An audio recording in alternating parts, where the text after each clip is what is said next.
Alright everybody, this is my first video. So basically, I'm going to start recording these videos. I've been watching a lot of videos, basically like Eat, Sleep, Reef. He's a guy I really like. I've been documenting a lot of stuff. I've been watching a ton of videos from a ton of different people on basically how to build a reef tank. So just to tell you about me, I knew nothing about building a reef tank as of about a month ago. And so I still pretty much know nothing. But I've watched hours and hours of videos. I've taken loads of notes. And I figured, I know there's a lot of videos out there where everybody's showing like what you should do. They're like Eat, Sleep, Reef. He's really experienced. There's a few other ones, Fish at Hex. I don't know, several guys out there that's like really experienced in this hobby, and so they like tell you what you should and shouldn't do and all that. So basically what I'm here to do is to kind of help somebody who's totally new at this see how it goes along the way. So I'm going to be documenting my build and what I'm going to be doing, and so all the mistakes I'm going to make. You know, even though I've done a lot of research, there's still impulses that I am going to do, and I'm just going to be, you know, honest about it. Anyways, that's a poem to my daughter. Never mind that. But so basically what I've been doing is notes after notes, rules and stuff that I may or may not follow. I don't know. I've been writing these for quite a few days now, like aquascaping. So I've been really doing a ton of note taking, as you can see. Right here, this one's a little more interesting. So I have been documenting my information, and I know, you know, they've been saying online basically that, you know, use like a spreadsheet or something. It gets a lot more easier. Well, again, I'm in the novice rookie stage. You know, I don't have the software. I don't even have the recording stuff for a video like this. I don't even have a name for my channel. I don't have a whole lot of stuff, you know, and money doesn't just come in buckets. So basically, like I said, I'm just trying to show you guys like my steps along the way, because a lot of stuff I miss in videos is like the troubles everybody ends up running into. So I'm literally going to try to reveal like every single thing that I go through. So obviously some of these videos may be long, not for everybody, but I guarantee you the new person will get a lot out of it, because like I said, I'm really new and I'm trying to do a lot of research before my videos. But again, what stuff I you know, mess up on, I don't know, other people get to see, I guess. They'll get to see a newbie in action, really. So anyways, I started, like it says, May 3rd, and I started logging May 4th, so really this is a day behind. But right now I'm on day 11, as you can see. The reason why some of the stuff's scratched out, because I don't have the test kits for that. I bought just a little, let's see here, I'm going to bring this over here so y'all can see. We'll just start out with this. I don't have any like set way going about this, but anyways, I bought the Red Sea Reefer 350, and this is a 91 gallon tank. Now online it'll say 91 gallons on certain websites, and you're like, oh yeah, 91 gallons, kind of like I was thinking, and then a sump and everything, so it's got to be like 100 something gallons. No, that's not true. It's actually, in the display tank, it's 73, I think, and then the sump down there is 18, so it comes out to like 91 gallons, which is cool. I mean, I'm fine with that, but that was something, you know, I didn't realize, or I guess I didn't read much into. I got way excited like anybody else probably does. Certain fish stores aren't open like 5 to 7 days a week. They're only open like 3, especially where I'm at, Middle Georgia. So I went and bought these little test strips right here. It says saltwater on there. I marked out the stuff that's strictly for fresh water. These can't measure alkalinity or a few other things. But anyways, yeah, I got those because I did have a 90 gallon freshwater tank, and I got those just to kind of measure. I got this for getting the Red Sea Reefer. Actually, I got some points, so I was able to get this Foundation Pro for the coral, because I'm gonna be running a mixed tank of coral I'm not even gonna try to think about SPS or any of that stuff yet. But I don't really want to waste that. That's an expensive thing, and I'm just trying to build up. I've been dropping like hundreds of dollars on my build. Yes, I'm not doing DIY. I'll screw that stuff up. I am gonna buy like top level stuff because I go really all out on my hobbies, and I'll show you just a couple of my other hobbies that I know it doesn't, just briefly, that's not gonna have to do with this channel. But so I don't really want to waste that. So basically what I did with mine is they say test every 7 days. Well, this is a brand new tank, so I'm testing every day, but I'm doing the pro on the 7th day. So I have it marked out pro, and then so the 7th day is my pro kit. It's got more accurate readings, although even doing the pro test kit, I watched the video like 4 times, had my wife watch it, and I still may have messed up a little bit on it. I'm a slow learner. So this might help out other people get a little intimidated. And then I went back to my strips, which I know they're not totally accurate. As you can tell, my alkalinity readings are a little off, and the nitrates or nitrites are so low. I just put, that's basically for my nitrates and nitrites right now. So branch that off into 2 different categories, or maybe just look at nitrates. That's something a lot of us new guys are going to need to understand. Nitrates is the end result, really, the ones you got to get out of the water. Like, you're not going to have bacteria that's going to break it down, so you're either going to need like Chaeto in your sump and stuff like that, or water changes and protein skimmers and stuff. Anyways, I know you guys are probably tired of looking at that. But anyways, I've taken lots of notes, and so I'm just going to give you a quick rundown of where I'm at. Again, Red Sea Reefer 350 is what I got. So I guess I've been hesitant on making videos, and I know this one's going to run a little long because I'm just trying to show you guys everything I've done in the last month or so. So I got this light set up from my dad, actually. I don't even know the brand. I looked everywhere for like a number, anywhere, all over. I took it apart, like I took the lights out. I'm still not sure, what they're T5s, and they got like, some of them say, I don't know, I can't see in there. Oh, 1200K or 12,000K, I think. I'm still learning that. But if you want to mount it in the ceiling, I think that's a really good way of going about it. When I looked into it, if you're going to do a reef tank, it's really nice on the Red Sea Reefer because it's rimless. A lot of people get I was thinking about getting a tank that was acrylic and had like holes in it, and you'd have to reach your arm in and around. And I know you're supposed to keep your hands out of the tank, but you're not going to be able to help but to put your hands in the tank occasionally. So I think a rimless tank, if you're going for like a reef tank, is really cool. Plus, when you go to feed them and you cut the pumps off, you'll be able to look in from the top, and I think it's going to look really nice, looking down on the rock and the fish and everything. But the light fixture is just, it clears it well. Like, I can use my 5-gallon bucket and I can kind of like dump it over the side without getting in the way of a lot of stuff. And I understand a little bit, they said that like the light depletes as it goes down, especially in the water, quite a bit. So I don't know if hanging it that high, I mean, I probably hung it like 18 inches above, roughly. So I don't know. I think it's cool because it gives me enough room to work around in the tank. See here. So I did what they said, or what some people said, about putting the rockscape in first. So I put the rocks in. That was a pain. I used, some people, I think I got used rock, honestly, so it was a lot of smaller stuff. I ended up, and this, I'm just telling you guys how I do it. I don't know if I screwed up or not, but I use super glue and I use silicone. So if you can see, there's silicone in there. I figure as like, I think they call it like CCL or something. There's some sort of like coral film that like strengthens the rocks, and then as the coral grows over, I feel like you're not going to see this stuff anymore.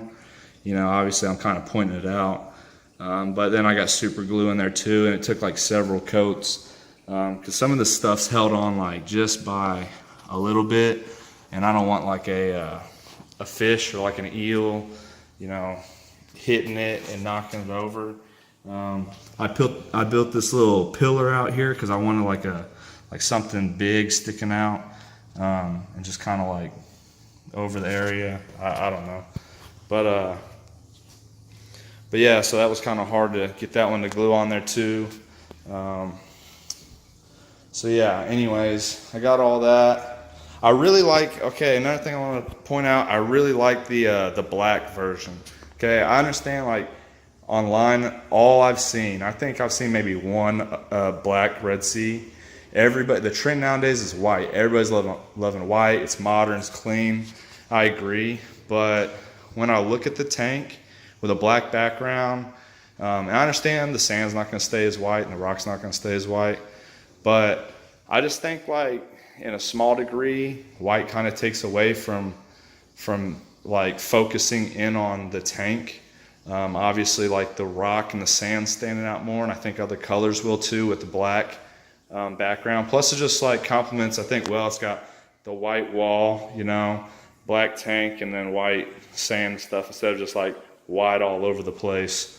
And plus, everybody's got the white ones of the Red Sea, whether it be the peninsula ones or like the larger Red Seas or the nanos.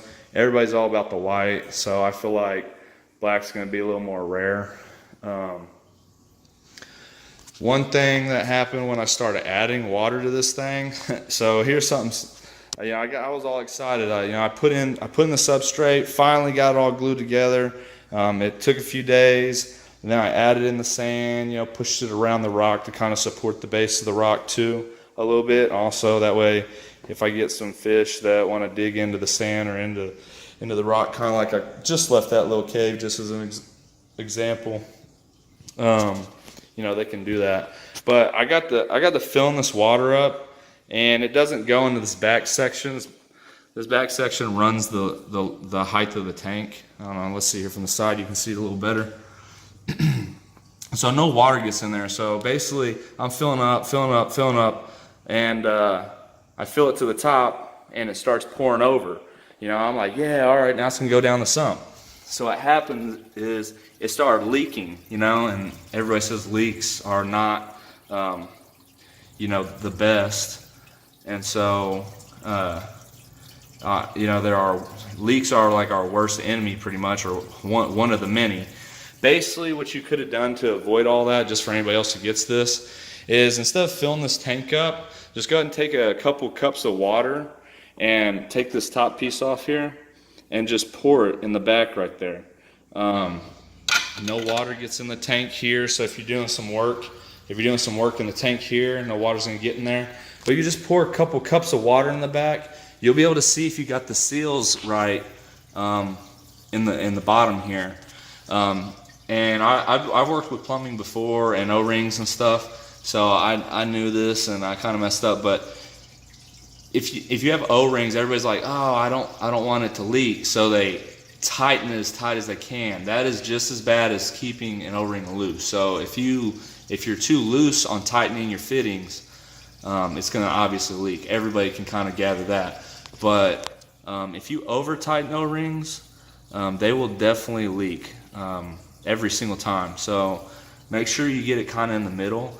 And again, if you just throw a couple cups of water in the back, it's not going to be as bad as the leak I had. So basically, I filled up this tank and just started pouring over and filling up that back section.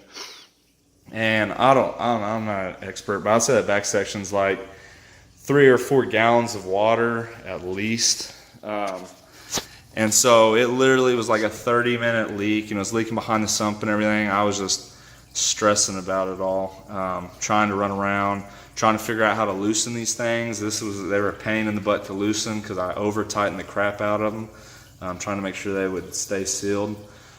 So just, you know, just kind of in short, make sure you pour some water in the back first before you fill up the tank, just to see if you got the fittings and everything set. Let's see here. This front part, now Red Sea has changed up their sumps quite a bit from what I can see online. Like, they change it up kind of regularly. I got mine about a month ago, so I feel like mine's pretty much the newest version of it, I guess. Not that really one's better than the other. maybe, I don't know. But so the water comes to the drain line, and it comes up over into the filter socks, and then this little plastic thing right here. And this is gonna be my refugium. This is where I'm gonna put little pods, little crustaceans. Trying to remember what they're called. But anyways, I put a little rock in here. I actually used to live in Hawaii, and that's actually the sand stayed in a little, was it Crystal Skull vodka or something like that? Anyways, I had the sand in this thing for like not even 5, like 8 years. I went and poured it down here, so this is some sand from Hawaii. It was really nice. And then this little, I don't know if it was coral. Nah, it's kind of hard to tell. Eventually I'll get a better camera for you guys. Right now I am just using my phone. Yeah, it's terrible. But it's pretty porous, so I'll be able to put like arthropods, and maybe they'll be able to seed down there, and then I'm gonna put some Chaeto in there, obviously take out the nitrates and stuff. Let's see here. That's really about it. I mean, other than the obvious stuff, like, you know, adding a thermostat with the little heater in there. You know, I'm told I should get 2. I'll get 2 eventually. I added this little surge protector in here. Now I made that white because I like, you know, I like to not overdo it. I don't like everything white. I don't like everything murdered out black either. So I got that white. Every other thing I'm gonna get is gonna be white in here, so it's not so dark. Oh, another thing, don't let a fish store tell you that these are the way to go, okay? I don't even have a, what is it? I don't know, it's the one that you like look through. Man, refractometer, I think. Anyways, these suck. They're like, oh, all you gotta do is just give them a gentle tap and they'll knock the bubbles right off there. Yeah, right, them bubbles are stuck there. Like, I'm like flicking the crap out of it, like almost mashing the thing against the glass. I got it filled up like a million times. It's never accurate. It doesn't compensate for like temperature or anything. I don't know. I don't like it, so I wouldn't get that. Right now, obviously, I mean, as you guys probably have been able to gather, I'm in the cycling stage. So I got just some generic, because again, I got excited and just went to a local fish store it doesn't even have marine fish, but they sold these flakes. So I've just been kind of ghost feeding, and ghost feeding for you guys is just putting food in the tank. That way it can build up ammonia as it breaks down. Then you got bacteria that breaks down the ammonia and the nitrites, and then then the nitrites spike, and then you get some bacteria growing in there that eats the nitrites and then turns into nitrates. And but I'm not here to teach you all that. I'm not pro, so you can just look at somebody else's channel. Anyways, so yeah. Anyways, I put one bottle of like starter bacteria, again from that same store, so it's probably not the best stuff. I did that like day 2 of me having water in this thing. So so basically there's that. But today I just ordered some, man, they're not arthropods, they're the ones with the C, copepod. Shoot, it's on the TV right now. Anyways, from Algae Barn, actually from exactly what Eat Sleep Reef's talking about right now, Algae Barn. So they seem pretty cool. I looked at the reviews and stuff. Everybody likes them. So I got I got their copepods because they got 3 different types, and then I got their phytoplankton that feeds the copepods. So I'm getting into the whole cycle, guys. Like, I mean, just get into the whole thing. I feel like, you know, growing the bacteria to, like I said, go from ammonia to nitrites to nitrates, all these different bacterias. I also ordered from them their starter bacteria because I feel like it's going to be a little higher quality. I'm going to throw another bottle of that in here. And then I'm going to be putting, before I put fish in, that way, people saying that if you got fish, then you should be putting your copepods in at night because, they're going to get eaten up before they can even get down and kind of like seed into the substrate you know, and start reproducing in the rock and everything. So I think this is the best time to do it. You know, I don't have any fish. So I'm going to be able to just kind of like watch it and enjoy it too. Because right now, you know, I've been sitting here staring at this tank and enjoying it, but there's like nothing living in it. You know, you kind of like a point of getting a tank, and then like you're just ready to move on to the next part. So I'm really trying to slow my roll and just enjoy where it's at. But so I'm excited to see those because they're really small, but you can't actually see them. So I'll actually be able to see some sort of life form in here. And it should have a pretty good cycle. Now, I'm just going to be honest with you guys. I'm not going to do the 4 to 6 week cycle. That's not going to happen. I am going to get a fish sooner than that. So, yeah, I'm sorry. But the way I picture it is, now I'm just telling you the mistakes I'm aware that I'm going to make. So I know, you know, I'm sure some of y'all are like, well, if you're aware of them, you've done your research, then you deserve to fail on them. I don't know. But hey, it's whatever. I'm excited. So I hear people like buying a fish as soon as they set up a tank, and then they throw, you know, that bacteria starter stuff in, and then the fish cycles the tank, and it's rough on the fish. And so they suggest like a 6 to 8 week cycle. Well, I'm adding all this bacteria, phytoplankton, all these copepods. I'm 2 weeks in, and basically I'm going to go to a convention this weekend around Atlanta, and I'm going to go ahead and get a couple real basic corals that I hear are pretty bulletproof, like green star polyp. I understand you should not be putting that on your rock or anything because it's going to stay stuck to it. So the way I picture it is I'm going to put it like 8-9 inches below the water, and I hear that it'll grow up. So I'm just going to put a whole carpet along the back. That way the base of it is black and it looks like you're looking in the abyss, but the top, I don't know, it looks kind of, I don't know.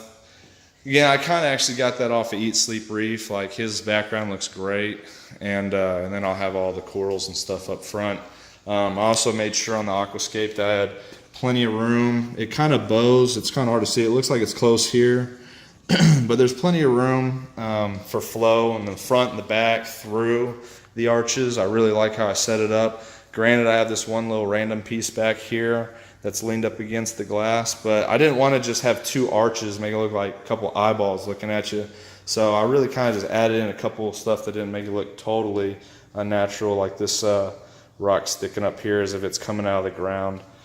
But anyways, some other stuff I'll show y'all real quick. So yeah, that's going to be that. Obviously, that's not going to be a lot of space.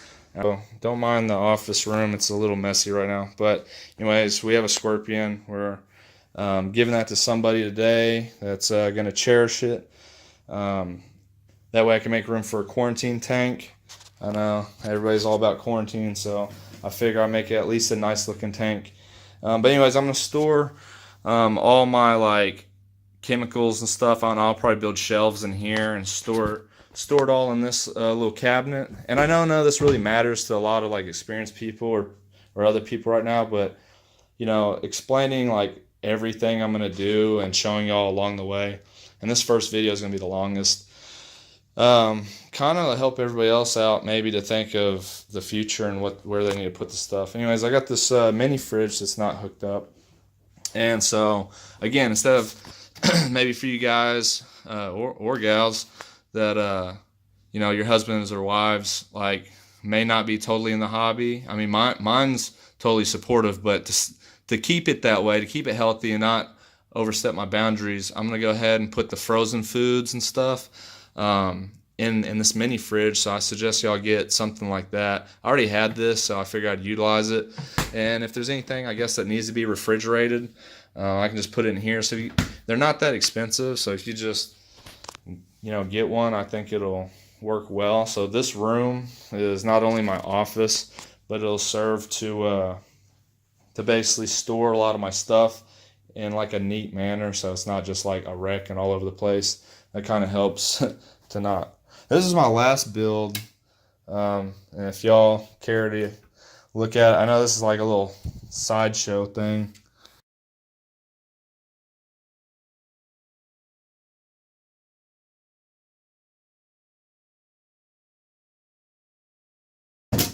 yeah, I didn't know anything about computers, and I built this computer from scratch. It's hard tubed with PETG tubing, so I bent that myself. So I basically built all that with everything you see up there. So that was kind of like one of my hobbies. So I kind of get pretty hardcore into hobbies. That was kind of expensive build. And then, let's see here, I got like one more that I can actually show y'all.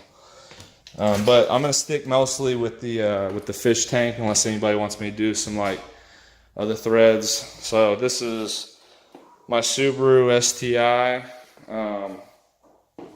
I do have it built. I'm not going to go into all the stuff I have on it. I used to live in Oklahoma. I moved to Georgia, so I had Misfire Motorsports. They built a lot of this, but then also a lot of it was built prior to. So it's a pretty fast, pretty sweet car. That's something else I'm into. But I got a lot of expensive hobbies, so I can't really do a ton of them. But I really think the biggest impactful one so far, I know like everybody gets that new tank syndrome and new hobby syndrome and stuff, but is going to be fish tanks. I feel like it's the most rewarding. Like if I go race my car, that's just closer to the next like $11,000 engine and you got to throw in it. Computer is cool, but I mean there's only so long I can stare at it. There's no life in it. So I really think tanks are going to be great. So this is going to be my channel. I don't know. I'm thinking I'm going to name the tank, or I'm going to name my channel. I don't know what I'm going to name it yet.